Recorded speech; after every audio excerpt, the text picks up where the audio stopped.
Boa noite mais uma vez. É com muita alegria e temor de Deus que nós estamos aqui. Mas eu quero dizer para vocês que é com muita alegria mesmo. Porque se o Senhor Jesus Cristo é tudo aquilo que nós louvamos e adoramos no início desse culto, não há outra razão pela qual nós estejamos aqui senão para agradecê-lo, louvá-lo e nos alegrarmos pela vida nova que Ele nos deu. E nós não podemos perder isso de vista. Ainda que as circunstâncias digam outra coisa, o Senhor não perdeu o controle da sua vida. O Senhor não perdeu o controle da minha vida. O Senhor não perdeu o controle da vida da nossa família. Todas as coisas cooperam. E aquele que começou a boa obra, há de aperfeiçoá-la até o dia de Cristo Jesus. Essa é a verdade.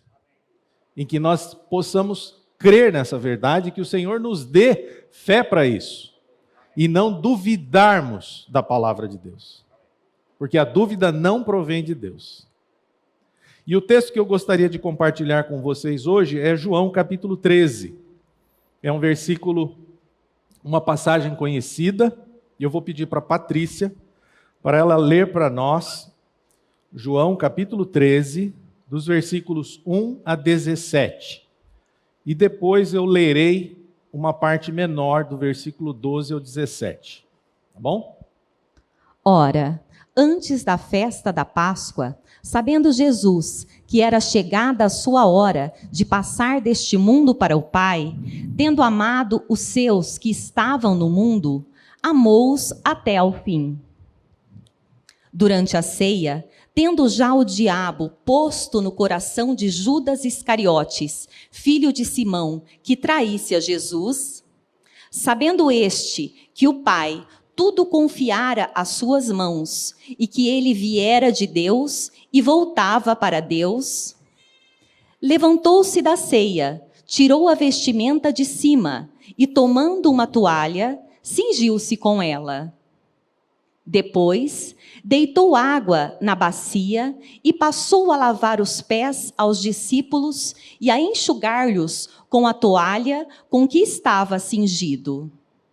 Aproximou-se, pois, de Simão Pedro, e este lhe disse: Senhor, tu me lavas os pés a mim?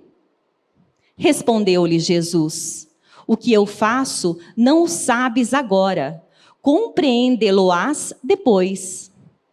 Disse-lhe Pedro: Nunca me lavarás os pés. Respondeu-lhe Jesus: Se eu não te lavar, não tens parte comigo. Então Pedro lhe pediu: Senhor, não somente os pés, mas também as mãos e a cabeça. Declarou-lhe Jesus: Quem já se banhou não necessita de lavar senão os pés. Quanto ao mais, está todo limpo. Ora, vós estáis limpos, mas não todos. Pois ele sabia quem era o traidor. Foi por isso que disse: Nem todos estáis limpos. Depois de lhes ter lavado os pés, tomou as vestes e, voltando à mesa, perguntou-lhes: Compreendeis o que vos fiz? Vós me chamais o Mestre e o Senhor, e dizeis bem, porque eu o sou. Ora, se eu, sendo o Senhor e o Mestre, vos lavei os pés, também vós deveis lavar os pés uns dos outros. Porque eu vos dei o exemplo, para que, como eu vos fiz, façais vós também. Em verdade vos digo que o servo não é maior do que seu senhor, nem o enviado maior do que aquele que o enviou. Ora, se sabeis estas coisas, bem-aventurados sois se as praticardes. Amém. Obrigado, Patrícia. E eu quero ler novamente do versículo 12 ao 17. E eu gostaria que vocês prestassem bem atenção. Depois de lhes ter lavado os pés, tomou as vestes e, voltando à mesa, perguntou-lhes: compreendeis o que vos fiz? Vós me chamais o Mestre e o Senhor, e dizeis bem, porque eu o sou. Ora, se eu, sendo o Senhor e o Mestre, vos lavei os pés, também vós deveis lavar os pés uns dos outros. Porque eu vos dei o exemplo, para que, como eu vos fiz, façais vós também. Em verdade vos digo, que o servo não é maior do que seu senhor, nem o enviado maior do que aquele que o enviou. Ora, se sabeis estas coisas, bem-aventurados sois se as praticardes. Senhor, fala conosco por misericórdia e graça. Fala comigo, fala com os meus irmãos aqui presentes e com aqueles que também nos assistem e ainda assistirão posteriormente. Que a tua palavra seja revelada conforme tu queres, Pai, e que o Senhor Jesus Cristo seja revelado ao nosso coração. É no nome de Jesus que nós oramos. Amém. Esse trecho aqui é um trecho conhecido de muitos de vocês, e a nossa ideia aqui é extrair algumas coisas desse trecho menor, do versículo 12 ao 17. E essa pergunta que Jesus faz: compreendeis o que vos fiz? O que vem, qual é a resposta que vem à mente de vocês? Será que compreendemos verdadeiramente o que Jesus fez? Será que Jesus, ao lavar os pés, ele estava se referindo apenas a mais um sacramento, como se fosse um casamento, o batismo? Será que era isso? Será que era para que os líderes da igreja, uma vez ao ano, fizessem esse lava-pés para que mostrasse à população, ao povo, à sociedade, uma humildade? Será que era isso? Ou será que tem algumas outras coisas por detrás dessa passagem? Então é isso que eu gostaria de conversar com vocês hoje. Tem uma pessoa que se chama Charles Schulz. Talvez alguns de vocês conheçam, talvez alguns de vocês conheçam os personagens que ele criou. Ele era um cartunista americano famoso, ele criou 2 personagens, o Charlie Brown e o Snoopy. E esses personagens, eles tiveram grande êxito, porque todas as histórias que envolviam esses 2 personagens sempre tinham alguma mensagem por detrás. E o Charles Schulz ficou conhecido por uma filosofia. Ele sempre tinha um conjunto, na verdade, 2 conjuntos de perguntas que ele fazia.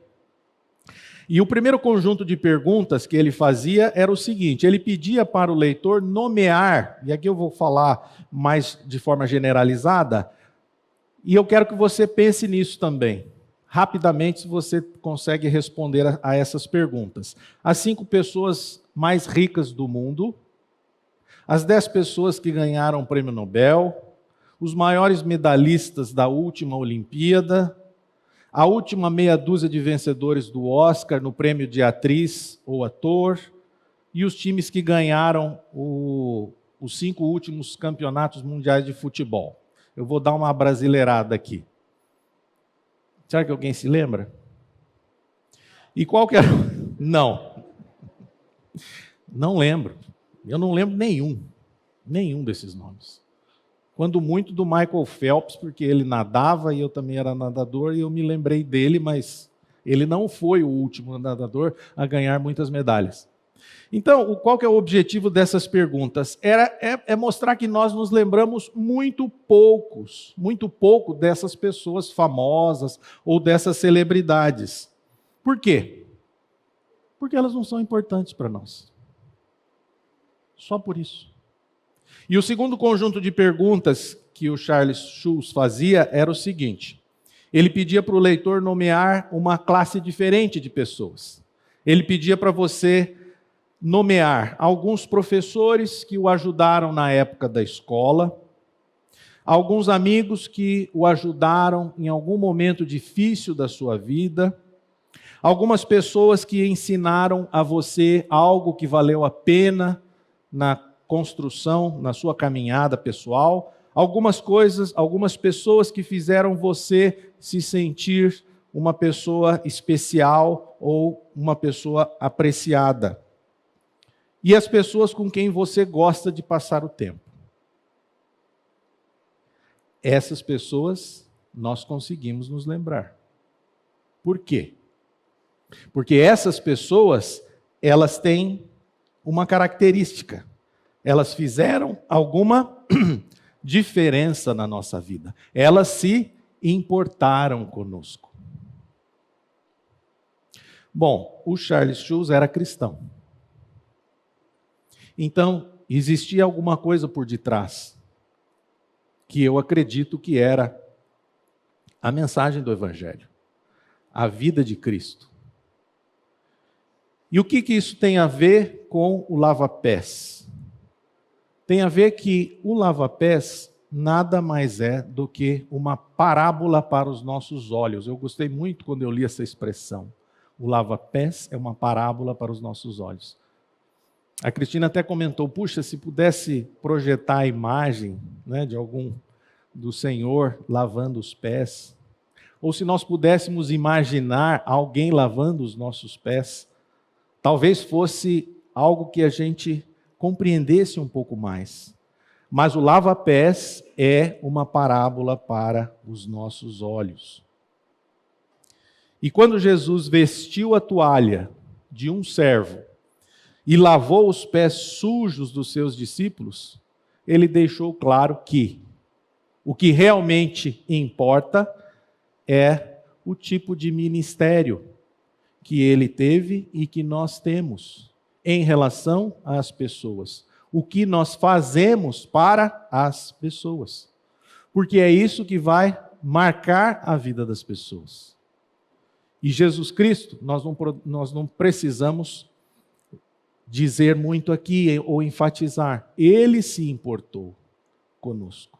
Ele se importou de uma tal maneira, Deus se importou de tal maneira que deu o seu próprio Filho para que morresse na cruz. Olha a imagem aí. Acharam uma imagem, né? Esse é o Senhor da glória, o Criador de todas as coisas, como agindo como um servo e lavando os pés sujos dos discípulos. Com a graça do Pai, meus irmãos, o que eu gostaria aqui era de destacar 3 passagens ou 3 lições dessa passagem aqui do versículo 12 ao versículo 17. E o que eu quero trazer aqui, a primeira lição, eu vou citar as 3. A primeira lição, Jesus nos ensina sobre a sua morte expiatória e a urgência do Evangelho. A segunda lição é que Jesus nos ensina a sermos servos. E a terceira lição é que Jesus nos ensina a chave para a felicidade. E dentro dessa última lição aqui, nós vamos nos deter um pouquinho mais para falarmos também sobre algumas verdades. Tudo isso que está nessa passagem do lava-pés. Bom, então, indo para essa primeira lição, em que Jesus nos ensina sobre a morte expiatória, o que ele estava fazendo ali? O que ele estava querendo dizer para os seus discípulos com aquela lavagem? É evidente que aquilo não era um ritual para mostrar humildade. É evidente que tinha uma mensagem muito mais profunda por detrás. Tendo lavado os pés dos discípulos, Jesus perguntou aos 12, vocês entendem o que eu fiz para vocês? Talvez uma boa resposta teológica fosse assim, Jesus, você mostrou que a salvação requer que sejamos limpos pelo seu sangue expiatório. Eu creio nisso. Assim como ele limpou os pés sujos dos discípulos com água. Essa é uma resposta correta. Jesus estava prestes a derramar o seu sangue. E ele enfatizou isso quando ele disse a Pedro, se eu não, no versículo 8, se eu não te lavar, não tens parte comigo. O que ele quis dizer? Era só uma questão de lavar o corpo de Pedro? Era algo muito mais profundo. Então o lava-pés ele foi concebido por Jesus como também um exemplo para os apóstolos e para todos os cristãos. Não apenas estava se referindo ao que iria acontecer, que era o derramamento do seu sangue para o perdão dos pecados dos discípulos e de todos nós, aqueles que creem nele. Era também uma questão de exemplo para os apóstolos. E tendo usado o lava-pés como um paradigma para a sua morte expiatória, Jesus também o emprega como um modelo para o nosso serviço sacrificial. Ele é um modelo para nós. Nós não podemos esquecer daquilo que aconteceu e a mensagem que Jesus estava passando. Não era apenas um ritual, era mais do que isso. A intenção de Jesus era estabelecer um estilo de vida que imite o exemplo que ele deu por este humilde ato de serviço. Ele queria que nós o imitássemos.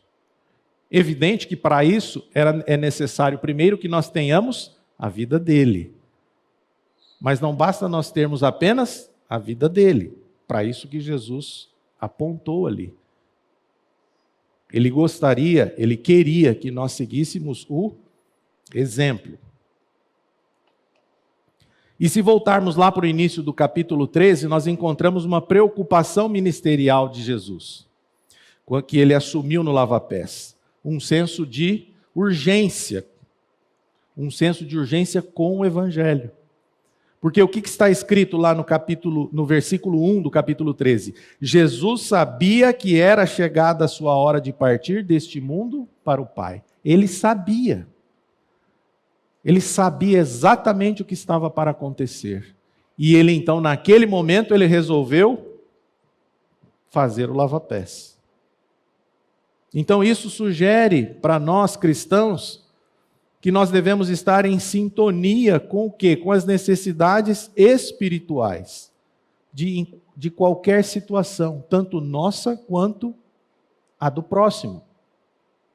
Era necessário.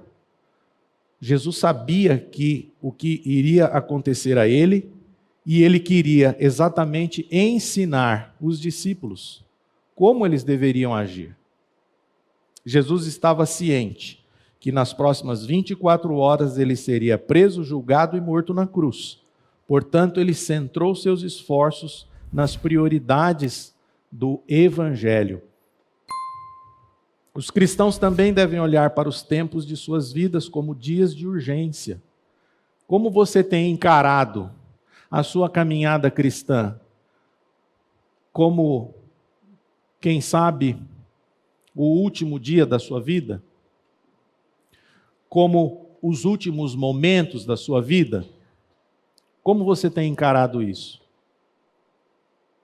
Nós fazemos muitos planos, nós gostamos de fazer projetos. Projetos para 1 ano, projeto para 5 anos, projeto para 10 anos. O que eu vou construir, o que eu vou deixar para os meus filhos. Mas e com relação à urgência do Evangelho, como que nós estamos lidando com isso? O Senhor, Ele nos deu um chamado.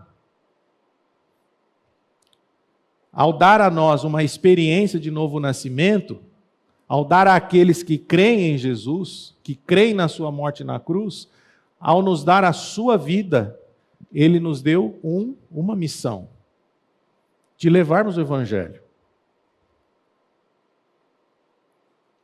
Então nós devemos ter esse senso de urgência. Não sabemos a hora da volta de Cristo para julgar a terra, nem a hora das nossas mortes. Mas sabemos que vivemos em uma época em que os destinos eternos estão sendo decididos. Meus amados, hoje eu acho que nós não oramos por nenhuma família que perdeu algum ente querido. Mas é muito comum nós fazermos aqui, aos domingos. Principalmente depois de toda essa pandemia. Oramos pela nossa irmã, que teve um aneurisma. O Pila, o marido dela, já foi para a glória. Qual é o senso de urgência que você tem? Ou você nem tem nenhum senso de urgência? Você está muito tranquilo e confortável com a vida que você está levando. Devemos, então, viver para as coisas do mundo? Devemos nos dedicar à construção de impérios, reputações ou riquezas mundanas, todas as quais estão destinadas a desaparecer? Jesus sabia que viera de Deus e voltaria para Deus. É o que nós lemos lá no versículo 3. E nós, como cristãos? Nós não vamos ficar aqui para a eternidade, nós vamos voltar para Deus. Nós devemos saber essas coisas. A nossa vida é uma breve peregrinação em nosso caminho para o céu. Então, a nossa atitude para com a vida neste mundo deve refletir a urgência do Evangelho de Cristo. O mesmo senso de urgência que Jesus teve. Naquele momento, ele sabia que estava voltando para o Pai. Ele sabia o que estava para acontecer ali em 24 horas. A segunda lição que Jesus nos ensina é que Jesus nos ensina a sermos servos. Versículo 13. Patrícia, você pode ler, por favor? Vós me chamais o Mestre e o Senhor, e dizeis bem, porque eu o sou. Vós me chamais o Mestre e o Senhor, e dizeis bem. Ele está afirmando, vocês dizem bem, porque eu sou. Jesus está afirmando, eu sou o Senhor e Mestre. Ele está dizendo isso para os discípulos. E ele está dizendo isso para todo cristão, para todo aquele que é seguidor de Cristo.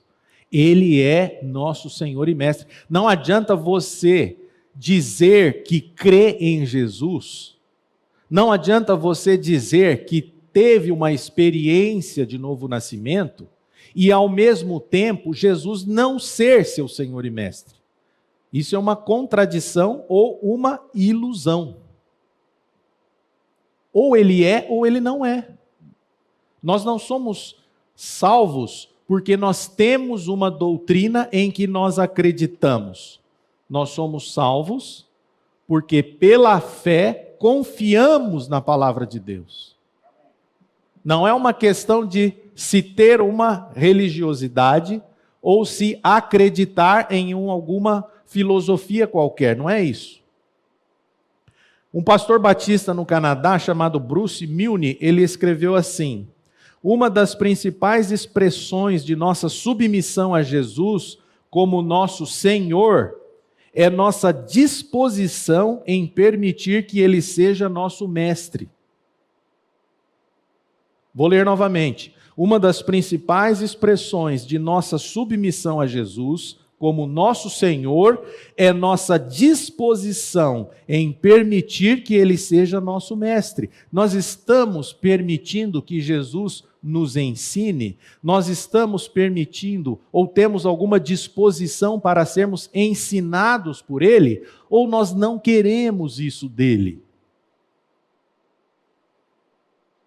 Então Jesus aqui ensina seu próprio exemplo como guia, não apenas para o nosso entendimento, mas também para a nossa própria ação.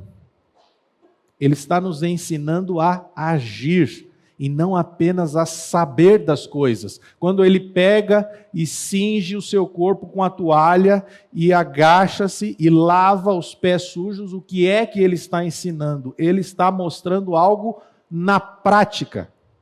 O que é o serviço na prática.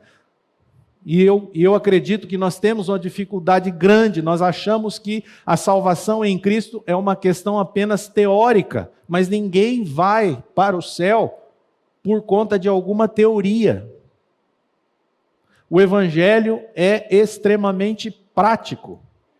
E Jesus quis mostrar isso quando ele lavou os pés dos discípulos. Se a sua crença não for expressa em ações, inclusive em favor do próximo, eu queria desafiá-lo a repensar nessa sua crença, para que você não esteja iludido, porque isso pode estar acontecendo. No versículo o 13 e o 14, se eu, pois, vosso Senhor e Mestre, vos lavei os pés, também vós deveis lavar os pés uns dos outros. Ele está dizendo isso para os discípulos, ele está dizendo isso para cada um de nós. Não é uma opção. Eu creio no Senhor Jesus, mas lavar pés não é comigo.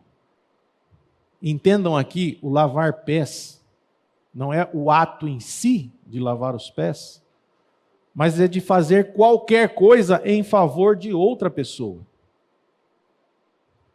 É importante notar que Jesus está chamando os seus discípulos para não fazerem o que ele fez, isto é, simplesmente lavar os pés uns dos outros, mas como se isso exaurisse o seu exemplo, não é isso. Em vez disso, devemos fazer como ele fez.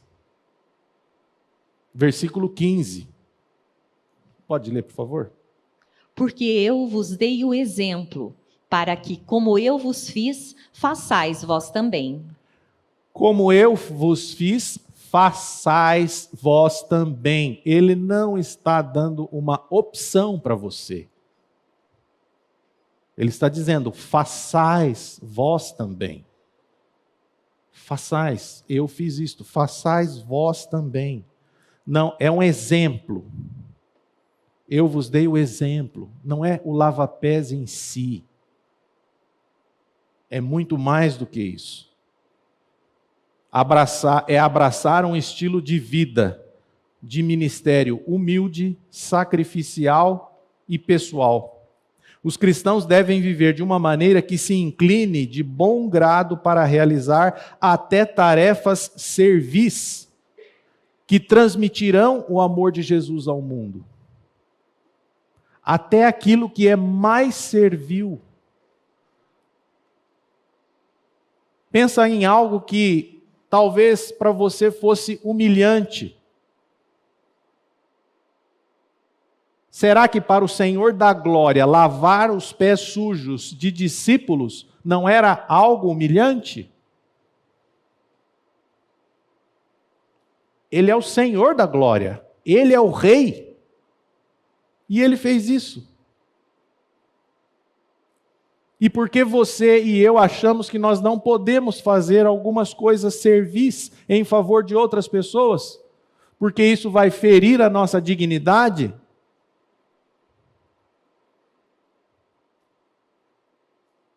Se você se diz um nascido de novo, Jesus está afirmando para você, assim como eu vos fiz, façais vós também. Porque é dessa maneira que nós vamos transmitir o quê? O amor de Jesus. Não é com uma boa preleção, com um bom discurso teológico, que as pessoas conhecerão o amor de Cristo. Mas é através da vida de Cristo, manifestada através de atitudes, ações, pensamentos, caráter, que as pessoas conhecerão a Cristo. Jesus nos direciona aqui para uns aos outros na igreja. Ele disse, se eu, pois, versículo 14, vosso Senhor e Mestre, vos lavei os pés, também vós deveis lavar os pés uns dos outros. Este deve ser o padrão das nossas interações como irmãos cristãos. Então, em vez de um espírito orgulhoso e crítico, sempre ansioso para apontar as falhas e fraquezas uns dos outros, devemos agir para abençoar uns aos outros, especialmente quando somos difíceis, indignos e sujos. Eu sei que a minha tendência também é essa, de apontar as falhas dos irmãos, de ser crítico com os irmãos. Mas não foi para isso que nós fomos chamados. Nós fomos chamados para abençoar, para servir. E os cristãos devem agir para cobrir as falhas uns dos outros, fortalecer as fraquezas uns dos outros, confortar os sofrimentos uns dos outros, prover as necessidades uns dos outros, encorajar-nos uns aos outros na fé em Cristo, provocando-nos uns aos outros às boas obras e ao crescimento na graça. É para isso que o Senhor nos resgatou, e não para apontar as falhas uns dos outros. E quero dizer, será impossível nós seguirmos o exemplo de Cristo, a menos que estejamos observando as necessidades uns dos outros. Nós estamos fazendo isso? Eu confesso que tenho pecado nesse sentido. Nós temos que deixar o nosso radar ligado e não fazer de conta que esse assunto não é da minha conta. Fazer de conta que eu não tenho tempo. Você não tem tempo por quê? Porque você está preocupado na construção do seu patrimônio, você está preocupado com o desenvolvimento da sua profissão, do seu negócio. Com o que nós estamos preocupados, meus irmãos? E eu me incluo aqui também. Me incluo. Mas isso é verdade. Se nós não estivermos observando as necessidades dos outros, como que nós vamos seguir o exemplo de Cristo? É isso que ele está ensinando aqui no Lava Pés. Sermos sensíveis. Quantas vezes aprendemos que uma família deixou a igreja por falta de amizade, ou um jovem abandonou a escola porque não se encaixava, ou um vizinho lutou com problemas em que ele poderia ter sido ajudado, mas aprendemos só depois, quando é tarde demais. Quantas vezes isso já não aconteceu? Você encontra alguém no mercado, fala, puxa, faz tempo que eu não te vejo na igreja. Aí a pessoa fala, eu já saí de lá faz 2 anos. Onde que está a sensibilidade que nós temos? E eu vou dizer, isso não é trabalho de pastor, ou de presbítero, ou de diácono. Isso é dos discípulos de Cristo. Se você é uma pessoa que se diz nascida de novo, você é um discípulo de Cristo. Isso é algo que deveria fazer parte das suas atitudes. Porque Jesus está dizendo, façais vós também. Esses tipos de coisas geralmente acontecem porque estamos tão ocupados que não pensamos na necessidade dos outros. Então, as necessidades espirituais devem ser nossa prioridade especial também. Qual que é a nossa maior necessidade espiritual? Eu estou falando de coisas visíveis, mas é evidente que eu não poderia deixar de dizer da maior necessidade espiritual do ser humano. Qual é? Salvação. Evidente. A limpeza dos pés sujos de Jesus estava relacionada à sua morte expiatória na cruz. Ele lavou os pés para limpar os pés sujos, assim como o sangue derramado na cruz é para nos limpar de toda iniquidade. Foi com o derramamento do seu próprio sangue precioso que Jesus pôde dizer aos discípulos. O que ele disse no versículo 10? Declarou-lhe Jesus: quem já se banhou não necessita de lavar senão os pés. Quanto ao mais, está todo limpo. Ora, vós estáis limpos, mas não todos. Por que Jesus disse, vós estáis limpos? Porque ele tinha acabado de lavar os pés? Ele estava se referindo a outra coisa. A limpeza da nossa alma. não apenas aos seus pés, mas também às suas almas. E a purificação de almas continua sendo a maior necessidade das pessoas hoje. É por isso que é um erro da igreja responder ao lava-pés de Jesus, negligenciando sua missão evangélica, a fim de atender apenas às necessidades sociais e materiais. É claro que sim. A igreja não deve ser indiferente à pobreza, sofrimento e injustiça. Mas os ministérios para essas necessidades devem fluir ao invés de substituir o ministério do Evangelho para a salvação de almas. Esse é o primeiro ministério da igreja. Então, eu só fiz questão de dizer aqui que nós temos essas duas preocupações. O lava-pés, ele tem esse significado.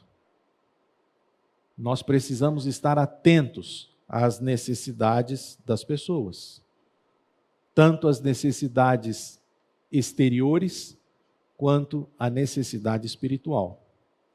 E o modelo bíblico para o verdadeiro crescimento da igreja não é o de um clube espiritual, mas de uma comunidade centrada no Evangelho da cruz, que é inspirada em atitudes e ações pela graça de Jesus.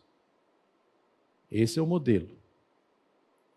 Então nós vimos aqui duas lições. A primeira, Jesus nos ensina sobre sua morte expiatória e a urgência do Evangelho. A segunda lição é que Jesus nos ensina a sermos servos. E a terceira, Jesus nos ensina a chave para a felicidade. Porque lá no versículo 17, o que ele diz? Ora, se sabeis estas coisas, bem-aventurados sois se as praticardes. Vocês querem ser felizes? Quem quer ser feliz aqui? Eu quero. Onde que eu vou aprender? Com o Senhor da glória. E Ele está dizendo, Ele está dando uma pista para nós. Bem-aventurados sois se as praticardes. Ao dar o exemplo como regra para as nossas atitudes e ações, Jesus não estava impondo um estilo de vida entediante ou enfadonho, mas em vez disso, estava oferecendo uma vida de bênçãos. A gente acha que nesse mundo, abençoado é aquele que é servido. Só que o que Jesus está nos ensinando é que abençoado é aquele que serve. Talvez você já sabia disso, né? Mas é que a nossa tendência é saber as coisas e ignorá-las. Nós achamos que uma pessoa abençoada é aquela que é servida. E Jesus está dizendo, abençoado é aquele que serve. Se você considerar isso aqui na sua vida e mudar o disco, mude o disco. Ainda que tenha uma intenção egoísta no teu coração. Eu quero ser feliz. Mas é que Jesus está dando esse ensino para nós. Vamos colocar isso em prática. Vamos começar a servir as pessoas e vamos ver o que acontece. Eu tenho absoluta certeza de que nós seremos bem-aventurados. O que significa ser bem-aventurado? É ser objeto do favor de Deus. Só que nós queremos ser cristãos com a mentalidade do mundo. Mas aí não funciona, dá tudo errado. Não dá certo. Segundo o nosso Senhor, conhecer e fazer o caminho de Jesus é a chave para a felicidade. Então, aqui nessa terceira lição, eu queria destacar 5 verdades. E eu vou enumerá-las para que vocês não se percam, porque são muitas coisas, então às vezes a gente se perde um pouco. Então, nessa terceira lição, onde Jesus nos ensina a chave para a felicidade, eu quero refletir com vocês. A primeira verdade, nós devemos saber que Jesus é nosso Senhor. Ele disse, Senhor e Mestre. A segunda verdade, devemos saber que Jesus se fez um servo. A terceira verdade, devemos perceber que os cristãos não são maiores do que Cristo. A quarta verdade, devemos saber que, tendo sido salvos e servidos por Jesus, agora somos enviados por Ele para servir. E a quinta verdade, devemos saber que seremos bem-aventurados se praticarmos aquilo que sabemos. Não adianta ficar na cachola. As coisas não vão acontecer. Então, a primeira verdade, devemos saber que Jesus é nosso Senhor.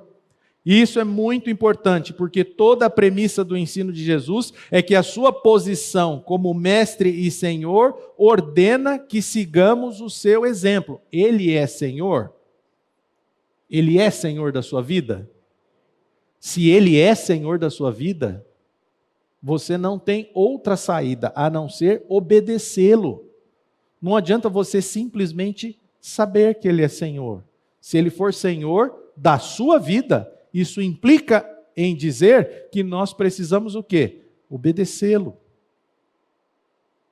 Este é o maior problema de muitos cristãos. Embora chamem Jesus de Senhor, não seguem seu exemplo, nem obedecem ao que Ele determina.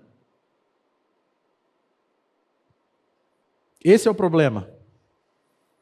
Nós queremos que Jesus seja nosso Senhor, mas nós não queremos seguir os seus mandamentos. É impossível. Agora, é evidente que a graça do Senhor vai nos capacitar.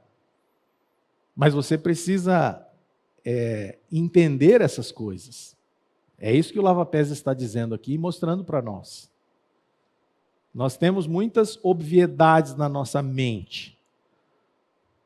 Mas de vez em quando a gente precisa ser chacoalhado. Então, Ele é Senhor e Mestre? É.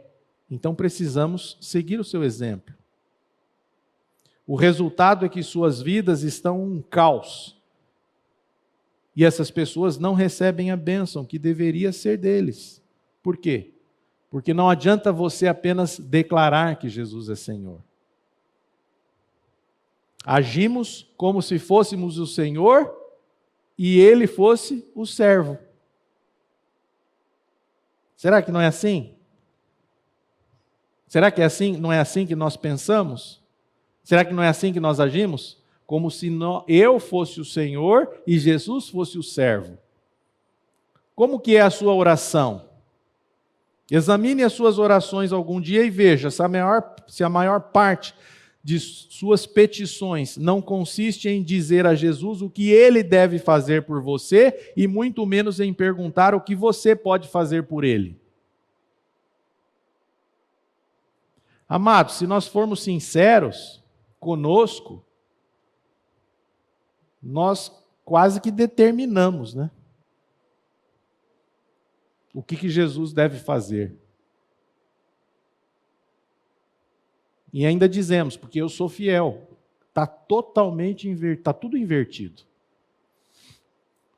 O James Montgomery Boyce, ele, acerca desse assunto, ele compara o problema, esse problema, de você inverter as coisas, fazendo do Senhor o servo e você como Senhor da situação, ele compara essa situação ao antigo sistema ptolomaico de astronomia, que dominou até a época de Copérnico. Então, eu não me lembro agora, mas eu acho que era lá no segundo século. E o Ptolomeu, qual que era o sistema ptolomaico? Era o geocentrismo.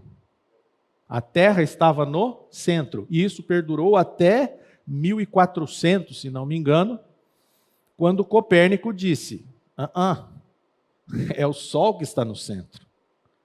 Mas esse sistema, que presumia que a Terra era o centro do universo, com estrelas e planetas girando em torno dela. E é exatamente assim que a maioria das pessoas e muitos cristãos vivem suas vidas, o Boyce diz. Eles agem como se fossem o centro do universo. São cristãos, agindo como se fosse o centro do universo. E você, como é assim que você age? Como se você fosse o centro? O sistema ptolomaico foi capaz de realizar certas coisas. Ele não era tão ruim. Por incrível que pareça. Por quê? Porque ele podia prever o nascer e o pôr do sol, bem como as luas novas. Ele teve algum sucesso em mapear alguns planetas. Mas nem sempre ele era preciso. E era um sistema que não permitia avanços. Pois as novas descobertas sempre iam contra esse sistema. Chegava a um ponto que não fechava. Então, foi um sistema razoavelmente bom, levou ao avanço em algumas coisas, mas chegava a um ponto que ele não conseguia progredir. Os astrônomos ptolomaicos se dedicavam aos cálculos, mas o problema estava aonde? No âmago do sistema. Havia um probleminha, não era a Terra que era o centro, era o Sol.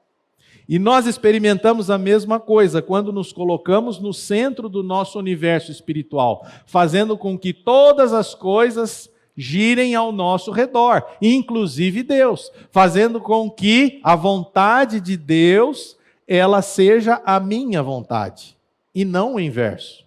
Nós somos assim. Por meio do egoísmo, podemos obter muitas coisas que nós desejamos, mas o sistema é fatalmente falho e não permite crescimento ou progresso, assim como o sistema ptolomaico não permitia. Quanto mais vivemos assim, piores as coisas ficam, até que nossas vidas vão se desintegrando, porque as coisas não fecham. Então você pode até tentar ficar no centro, você pode até tentar fazer com que Deus seja seu servo, mas isso está definitivamente equivocado. Eu sei que na teoria vocês sabem disso, mas a questão é na prática. O problema é a prática. Nós temos muito entendimento, só que as nossas ações muitas vezes não refletem aquilo que nós pensamos. Nós fazemos o oposto e tornamos Deus um servo. E aí você pega essa passagem do lava-pés, não preciso dizer mais nada, né? É fácil você torcer as coisas aqui. Né? Jesus, ele veio lavar os meus pés. Mas ele está ensinando os discípulos, ele está nos ensinando como que nós devemos fazer. Nós é que devemos estar naquela posição de servir os outros, de servir as pessoas. A única maneira de endireitar as nossas vidas é como? É morrendo. Não tem jeito, nós temos de morrer. E o que significa morrer dentro desse contexto? Nos retirar do centro e colocar o Senhor Jesus no centro da nossa vida. Você tem que sair de cena. Quer você queira ou não, você precisa sair de cena. Enquanto você estiver no centro, as coisas vão continuar difíceis. Elas podem ir bem até um certo ponto. Depois a sua vida vai se desintegrar. Até você render-se. E eu sei que isso é um trabalho do Senhor nas nossas vidas. Porque Ele está tratando aquele que é fiel, aquele que completou, aquele que começou a boa obra, há de completá-la, aperfeiçoá-la. Então Ele está tratando conosco. Mas nós podemos, com base nessa palavra, entender melhor isso. Esse trabalho que o Senhor está fazendo por nós. A segunda verdade, devemos saber que Jesus se fez um servo. Embora Ele fosse o Senhor da glória, Ele se humilhou para morrer por nós na cruz. Essa foi a lição do lava-pés. podemos ver todo o ministério de Jesus, em que o pensamento dominante é o serviço. Você analisa todo o ministério de Jesus e você vai chegar à conclusão: o pensamento dominante é servir. O Filho do Homem, vamos ler Mateus 20, 28?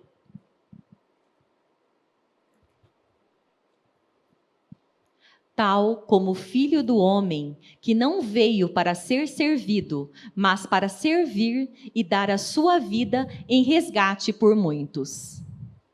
Mas para servir e dar a sua vida em resgate de muitos. Foi para isso que Jesus veio. Essas duas primeiras verdades que eu citei agora, que Jesus é nosso Senhor e que Jesus se fez um servo, dizem respeito, obviamente, a Cristo. As três próximas que eu vou comentar aqui, que eu já falei alguns minutos atrás, dizem respeito a nós. A terceira verdade: devemos perceber que os cristãos não são maiores do que Cristo. O que diz o versículo 16 de João 13? Em verdade vos digo, que o servo não é maior do que o seu senhor, nem o enviado maior do que aquele que o enviou. Ele fala duas vezes aqui: o servo não é maior do que o seu senhor, e nem o enviado, que é apóstolo, maior do que aquele que o enviou. Você não é maior do que Cristo. Aí você vai responder: não, mas eu sei que eu não sou maior que Cristo. Mas por que você e eu às vezes agimos como se nós fôssemos mais do que Cristo? Então, verbalmente nós até reconhecemos isso, mas na realidade nós negamos isso por meio das nossas ações. Então, você talvez diga: claro que eu não sou maior do que Jesus, isso seria um absurdo. Mas agimos de acordo com a crença oposta, sempre que nós preferimos o nosso julgamento do que o julgamento de Cristo. Ou nós pensamos que nós podemos viver sem Ele. Quem aqui já não pensou que pode viver ou fazer as coisas sem Cristo? Todos nós já pensamos isso. Todos nós já fizemos muitos planos achando que não há necessidade. Depois as coisas dão tudo errado. Porque é para você aprender mesmo. Porque sem Ele é impossível nós fazermos alguma coisa. Nós não somos maiores do que Cristo. Nenhum servo é maior do que o seu Senhor. Nem o mensageiro é maior do que aquele que o enviou. Precisamos aprender que nada podemos fazer sem Ele. E eu tenho que correr porque faltam só 8 minutos. Portanto, não devemos nos considerar acima da função de servo que não esteja abaixo de Jesus. Sempre que colocamos os nossos próprios desejos em primeiro lugar, nós estamos agindo como se estivéssemos acima do Senhor Jesus Cristo. Quantas vezes eu já não fiz isso? Colocar o meu desejo. Fazer de conta que Jesus não está vendo, fazer de conta que Jesus não precisa, fazer de conta que Jesus vai me abençoar mesmo assim, mas eu estou indo contra a palavra. Como que Jesus vai nos abençoar dessa maneira? É Cristo que está acima de nós. A quarta verdade: devemos saber que, tendo sido salvos e servidos por Jesus, agora somos enviados por Ele para servir. Você foi chamado para servir. Versículo 16: fomos enviados. A palavra é enviado. Enviado. Nem o enviado. Você foi enviado. E nós fomos enviados para quê? Para o serviço. Você não foi enviado para outra coisa qualquer. O papel do servo, de servo para nós, não é opcional. É nossa tarefa, assim como também foi a tarefa do Senhor Jesus Cristo. E quando a gente fala em enviado, muitas vezes a gente lembra do missionário. E às vezes você lembra, fala: não, mas meu chamado não é para ser missionário, Fernando. Eu não fui chamado para ser missionário lá na África. Mas não é isso que nós estamos vendo aqui na passagem do lava-pés. O que Jesus está dizendo é que muitas vezes você será enviado para cuidar de algum parente que ficou doente, para acudir um vizinho. Você foi enviado para isso.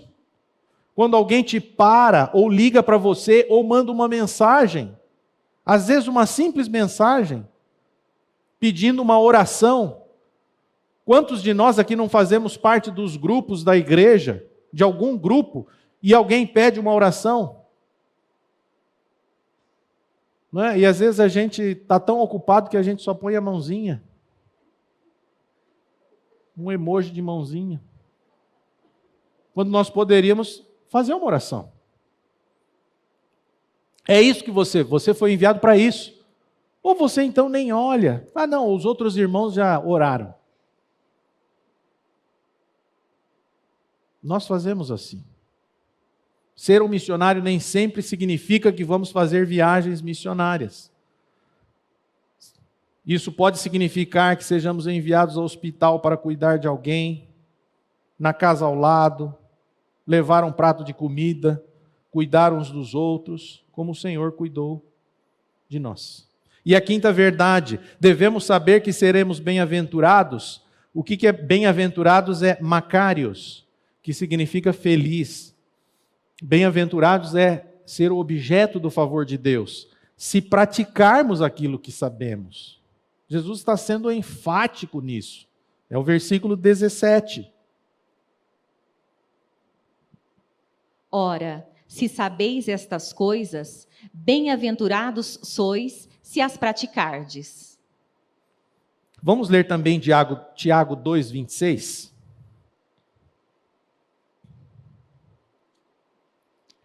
Porque assim como o corpo sem espírito é morto, assim também a fé sem obras é morta. Meus amados, a fé sem obras é morta. Nós fomos justificados pela fé em Cristo, mas a fé sem obras é morta.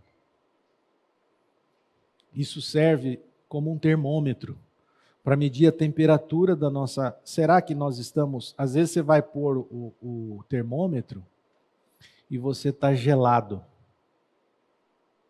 e nem sabe, né? É lógico que você não vai pôr o termômetro se você estiver gelado, que aí você já foi para outro lugar. Mas é nesse sentido. Isso aqui, a fé sem obras é morta. Avalie a sua fé. Nós estamos sendo instruídos por Jesus para fazermos como Ele fez, seguirmos o exemplo dele. Você foi chamado para o serviço. Não se iluda achando que essa passagem aqui é só para pastores, presbíteros ou diáconos. Isso não é, isso é para cada um de nós, ainda que você não tenha nenhuma função dentro da tua comunidade. Mas talvez você tenha sido chamado para servir lá no seu condomínio, lá no seu bairro, lá na sua empresa. É para isso. Para que as pessoas vejam através das suas atitudes o bom perfume de Cristo. É para isso. Agora a fé sem obras é morta. Jesus disse que não basta saber essas coisas, devemos também fazê-las. Nesse momento que nós estamos vivendo, né? Nos seminários, nas universidades, há uma tendência nossa de nós nos contentarmos apenas em saber as coisas. Mas isso não é suficiente. Devemos agir de acordo com o que nós sabemos. E se fizermos, Jesus nos garante que teremos aprendido não apenas a chave da utilidade, que é você saber essas coisas, mas também a chave da felicidade, quando você colocar isso em prática. Vamos fazer isto. Vamos mudar a chave, mudar um pouco essa nossa mentalidade. E assim como nós recebemos de Cristo uma salvação graciosa, vamos começar a fazer certas coisas sem esperar nada em troca, ou seja, de forma graciosa. para ver o que acontece. Porque é assim que o Senhor nos ensinou. Lembre-se da filosofia de Charles Schulz. Ele mostrou que a chave para a felicidade não está nas conquistas mundanas, que são rapidamente esquecidas. A chave para ser uma pessoa cuja vida tem sentido é ser uma pessoa que se preocupa com o próximo e o serve. E nós não precisamos ir muito longe, meus irmãos. Você servir o próximo é, às vezes, você servir o seu próprio cônjuge. É você servir o seu próprio filho. É você servir o seu próprio pai, a sua própria mãe. É você servir o seu patrão. É você servir o seu funcionário. É você servir o seu vizinho. É você servir aqui na igreja. Isso é a chave. Não é por isso que amamos tanto Jesus? Nós o admiramos por causa da sua glória divina. Mas confiamos nele como nosso Salvador e Senhor, porque ele se importou conosco. Romanos 5:8, já caminhando aqui para o final.